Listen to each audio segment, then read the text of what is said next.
Untold History of the United States, Oliver Stone documentary. This is part 3, titled The ABomb. But you can also title this the Truman Sucked Crap documentary, basically, where Oliver Stone kind of takes him to task, Truman's whole presidency, and takes him to task. This is the whole, like, about the shadow of Henry Wallace. What if he was president of the United States? What if he was what if there was an election that year? And what if FDR died 90 days before he died, and Henry Wallace would have been president of the United States, and like a very leftist socialist guy. So Oliver Stone just takes Truman to task about in this documentary. Of course, this is the end of the World War II. Basically talks about how Truman, a guy from Middle America, from Missouri, was a bit of a racist. He resisted minority and women's rights. He didn't really care about, he didn't think that was part of the agenda about helping out blacks. He thought blacks were a second-class citizen, so then he pushed back that whole thing for a long time until Eisenhower really didn't do anything about it either, until JFK got into the office. And then he kept Japanese Americans in the POW camp. He just left them in the POW camp during the war, which is something that Americans don't talk about today, but if you really think about it, it's kind of shameful and it's kind of like barfy in a way. I guess there's no other way to describe it in my opinion.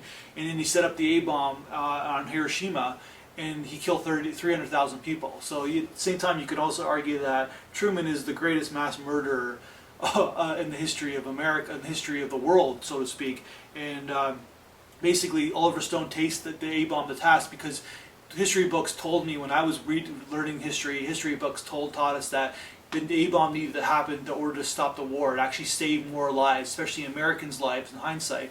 But Oliver Stone kind of takes that to task and really doesn't believe in it because the Russians were like taking over, the Americans were coming in from the south, the Russians were coming in from the north, the Japanese were dead to rights, and the whole, maybe it stopped the war by like a few weeks, but the Japanese were going to surrender eventually, and killing 300,000 people on Hiroshima probably wasn't the wise thing to do for Truman to do, but Truman had a lot of people wanted that to happen, and basically what happened with the A-bomb is that as soon as they introduced the A-bomb and during the treaty, Stalin basically was freaked out because he thought that the Americans were going to do that to them. So then he got his scientists and they started creating an A-bomb, and it starts off the Cold War, where if it was handled in a more diplomatic way and it was handled in a more proper way with the nations like the Allies handing together, all this whole conflict with the Russians probably couldn't exist. So it's another what if episode. What if Wallace was in the presidency, of all of these kind of things that probably wouldn't have happened.